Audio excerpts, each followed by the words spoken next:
Brother John here, shoreline fishing, and today I've decided to combine two of my favorite hobbies, fishing and keeping fish in aquariums.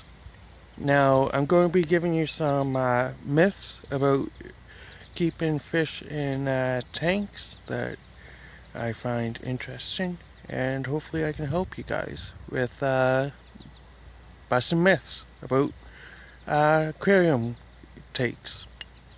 So let's fish. I'm doing a great job in feeding the fish. Unfortunately, I'm having a hard time setting the hooks, but I'll get that going.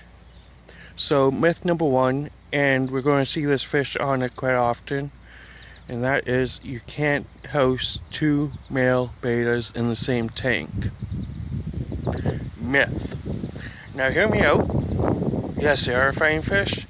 Yes, in small tanks they will fight each other big time until one of them passes away.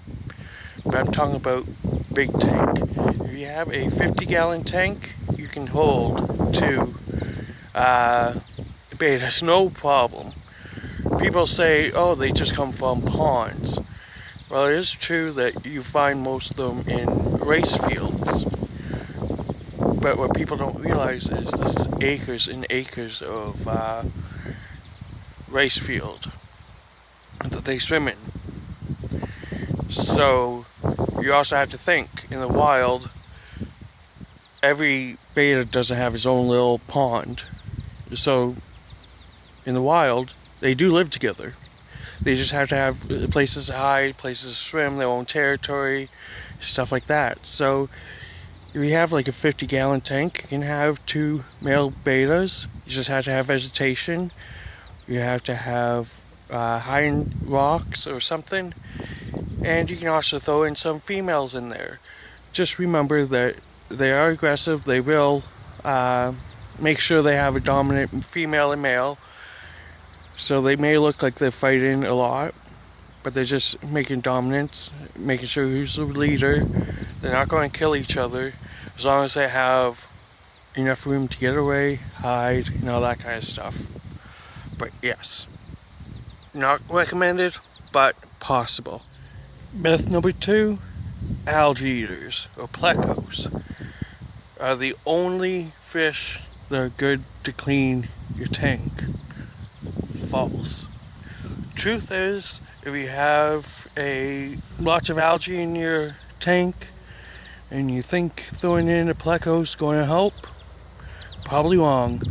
The truth is, there are three reasons why your tank is probably filled with algae. One, and this is my problem with my pleco tank, my gourmet tank, is close to a window. Too close to a window, lots of sunlight cause plants to grow. Algae is a plant, so that's the main reason why you get lots of algae. Another reason is maybe you're overfeeding your tank. Now, I made that mistake myself quite a few times. It happens. You're not going to hurt anything by doing that. Like people say, don't overfeed your fish because they'll be sick.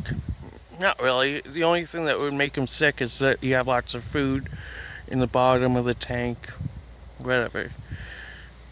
Third reason that you might have lots of algae is because maybe your tank's overpopulated. Either way, adding a fish to that kind of a situation will not help. So, the best thing to do is to just clean your tank more often.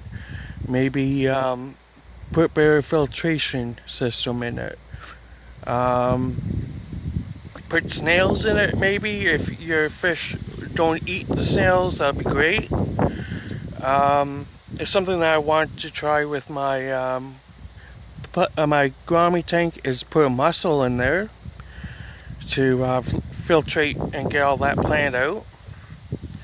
But the best way to clean a tank, get a tank clean of algae, your own hands. That's the best thing to do.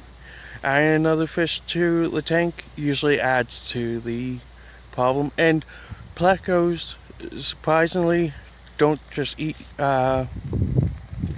algae. they also eat leftover food. That's what their main thing is the leftover food, not really the algae. Minnows and stuff like that, they will eat algae too. Loaches, they eat algae, but their main thing is the food that you're feeding them. First fish of the day, hopefully not last. Now here's a big myth. You have to buy fish in pairs. No, you don't actually have to buy fish in pairs. Lots of fish actually like being alone, but we're talking about community fish. If I'm going to buy a kissing gourami, I have to get two. If I buy a pearl gourami, I have to get two. Not correct. If you get one kissing gourami and a pearl gourami, let's say, the kissing gourami is not going to go to the pearl and go, "Oh, you're a pearl, I don't like you." No, they don't. Fish don't look at things like that. They don't see things like that. They see it as another fish. I'm going to school with it. So, yes, if you want to get just kissing gouramis, get two. But if you're making a gourami tank, you can get a kissing, a pearl, a three spotted. It doesn't matter. You don't have to get them in pairs. Just get a school, a mini school, depending on the size of your tank. So let's say 25 gallon. You're starting out with a 25 gallon gourami tank. You can get a pearl, kissing gourami, a three spotted gourami. I'm just trying to think off the top of my head. You can get those three. There's so many other rainbow gouramis. You can get one of each, and they will do fine. You don't have to get two kissing, two rainbow, two pearl. It just gets way too much. And if you want variety, just get one of each. And they will school, they'll be happy. There's no competition.